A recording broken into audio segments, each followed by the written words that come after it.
Vous verrez dans cette formation comment importer différents éléments et notamment des cartes de visite avec le format vCard, c'est-à-dire que vous allez intégrer de nouveaux contacts dans votre répertoire et vous verrez également à travers l'exemple de Google Agenda comment intégrer des fichiers calendrier.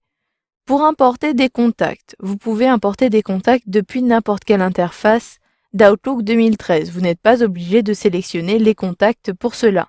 Donc ici, je n'ai aucun contact. Pour ajouter mes contacts avec des vCards, je sélectionne le menu Fichier situé en haut à gauche. Puis, vous avez ici l'option Ouvrir et exporter dans la zone de gauche. Plus à droite, je peux ainsi importer et exporter depuis cette ligne-ci. Un assistant apparaît, je peux maintenant importer des vCards depuis la dernière fonctionnalité. Puis je sélectionne ici Suivant. Vous avez un explorateur Windows qui apparaît, je recherche mon dossier vCard que j'ai positionné pour l'instant sur le bureau. Je clique donc sur Bureau dans le volet de gauche, j'utilise la barre de défilement et j'ai ici mon dossier des vCards.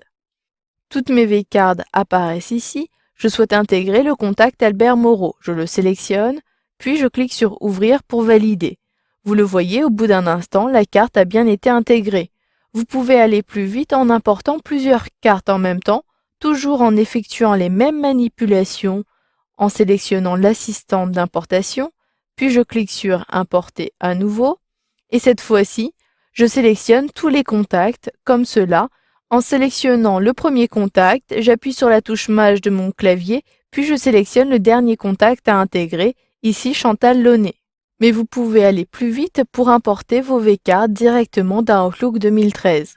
Vous ne pouvez pas passer par l'assistant d'importation et d'exportation, puisque vous devez à chaque fois sélectionner un seul élément. Pour intégrer mes autres vCards, je peux effectuer un glisser-déplacer.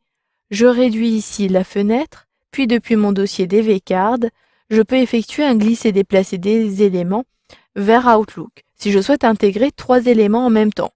Je sélectionne Tony Dawson, j'appuie ensuite sur la touche Shift de mon clavier, je maintiens enfoncé, puis je sélectionne le dernier contact à intégrer. Une fois que j'ai sélectionné mes contacts, je clique, je maintiens le clic sur ma sélection. Vous le voyez, si je déplace mon curseur, j'ai ici en transparence 3, ce qui signifie que j'ai 3 vCards que je suis en train de déplacer. Puis, je positionne mon curseur sur la barre des tâches au niveau d'Outlook. Puis ensuite, je positionne mon curseur au niveau de la liste de mes contacts. Si je relâche le clic, vous le voyez, les 3 vCards apparaissent. Je dois à chaque fois, pour chacune des cartes, sélectionner Enregistrer et Fermer. Vous pouvez même, par la même occasion, compléter la carte de votre contact. Vous le voyez ici, j'ai intégré plus rapidement 3 contacts. Il ne me reste plus qu'à chaque fois à sélectionner, enregistrer et fermer. Donc ici, vous avez importé vos différents contacts. Si vous souhaitez maintenant importer un calendrier, vous devez dans un premier temps l'exporter depuis par exemple Google Agenda. Ici, sur Internet Explorer, j'ai l'agenda d'Albert Moreau qui apparaît. Pour l'exporter, je positionne mon curseur au niveau de la ligne d'Albert Moreau dans le volet de gauche. Je sélectionne ici le menu déroulant, puis les paramètres de l'agenda. J'utilise ensuite la barre de défilement et je clique ici sur iCal au niveau de l'adresse URL privée, ce qui me permet en sélectionnant le lien d'exporter et de sauvegarder ce calendrier que je peux même enregistrer sous mon bureau.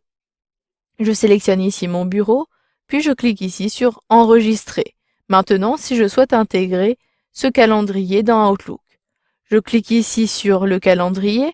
Vous le voyez, je n'ai pas encore le calendrier d'Albert Moreau. Je sélectionne donc le menu Fichier et je repasse par l'assistant d'importation, comme c'était le cas pour mes vCards. Mais cette fois-ci, je sélectionne à la place de vCard iCalendar ou encore vCalendar, puis sélectionner Suivant. J'ai donc la possibilité de retrouver mon calendrier sur le bureau. Si j'utilise la barre de défilement, j'ai bien ici mon document et il est bien reconnu puisque l'extension est bien .ics. Je clique sur OK pour valider. Vous pouvez soit ouvrir dans un nouveau calendrier, soit uniquement l'importer. Ici, je sélectionne Ouvrir dans un nouveau calendrier. Le calendrier d'Albert Moreau apparaît bien ici dans le volet de gauche Et si je souhaite l'afficher, je conserve la coche. Si je ne souhaite plus afficher, je décoche. Vous avez donc vu dans cette formation comment importer différents éléments, notamment à travers de l'exemple des V-Cards, mais également à travers les calendriers avec un Google Agenda.